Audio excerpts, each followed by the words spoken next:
Welcome to another edition of the Hoop Scoop, brought to you by Red Raider Outfitter, the fans' favorite since 1975.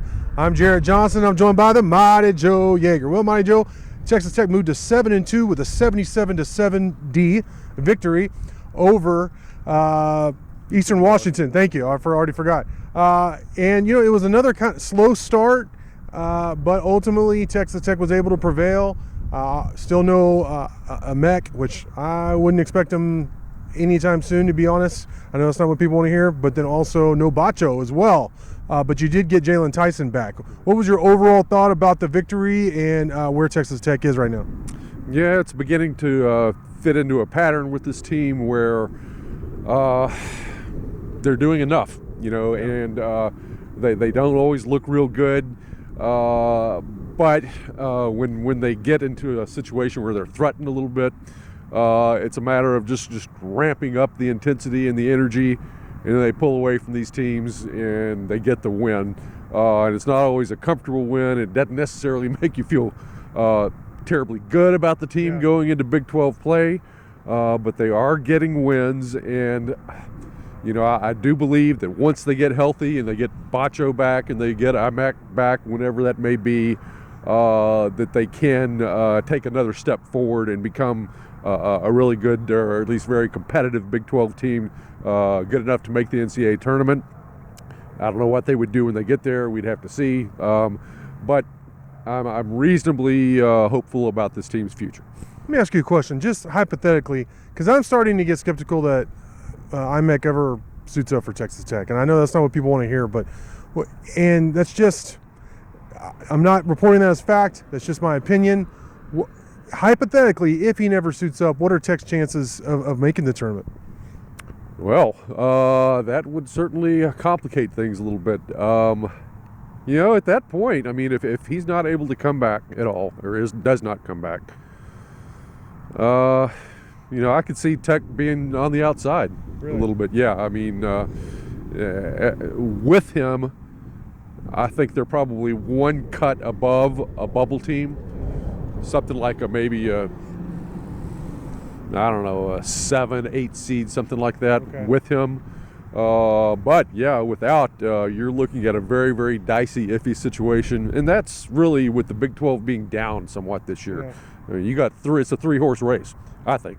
Kansas, maybe two now. And maybe two, depending on considering what's happened down in Austin recently. But yeah, I mean, up until just very recently, Texas, Kansas, and Baylor are clearly the class of the league.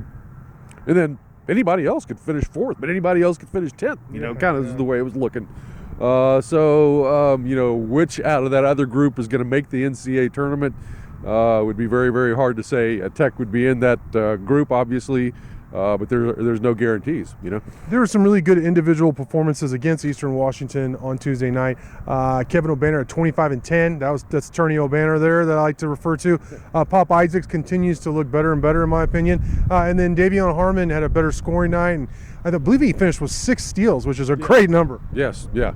I mean, there's some players, there's some pieces on this team, and particularly when Bacho is back. Yeah. There's some guy. I mean, you have something to work with. Harmon, I love that guy's effort. Yeah. I love what he does on the defensive end, and he's kind of an East Coast type of a penetrating playground point guard I love those guys. Yeah, who can really get to the rack and finish. He does an awful lot of good stuff out there on the court. Bacho, he didn't play last night, but we all know what he's capable of doing. Obanor he's capable of taking over games, and he does sometimes. Yeah. He kind of fades in and out a little bit, but when he turns it on, he's one of the very best players in the Big 12. He's really, really good.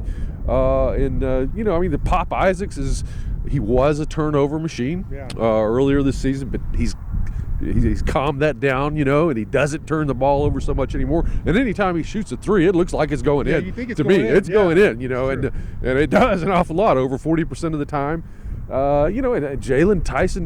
Now the thing is, he didn't have a great game last night, but Coach Adams said that because of that injury where he missed the Nicholls State game, that he barely practiced at all this week. So he came in and he was a little bit rusty, but I mean, you can see his skill level.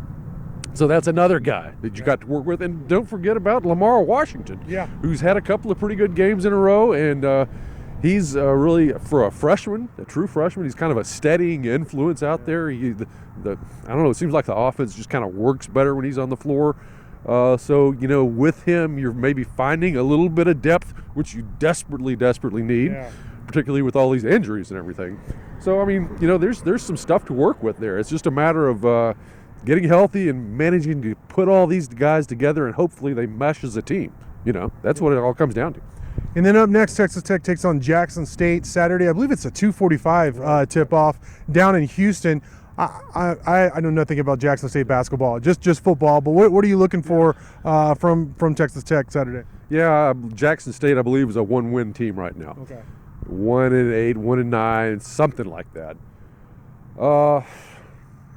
It's again one of these teams where you look at it on paper and you say, well, should be really a no contest situation. And really, this one even more than some of the other teams. I mean, this maybe Jackson State is the weakest opponent on Tech's non-conference schedule. All right. That Louisville team was terrible. Well, that's true. Can you imagine that? No. Louisville and Jackson State being on basically the same level. Is that bizarre? I was shocked in Maui, Joe. I'm not gonna lie. I was shocked at how, because they looked good, physically, but they were just a terrible team. I mean, not to get off track too much, but Louisville that wasn't some sort of a fluke or something. They've every single game this season, except for like Bellarmine and some other team, they've lost by over 20 points. They're just not just losing and winless; they're getting crushed by everybody.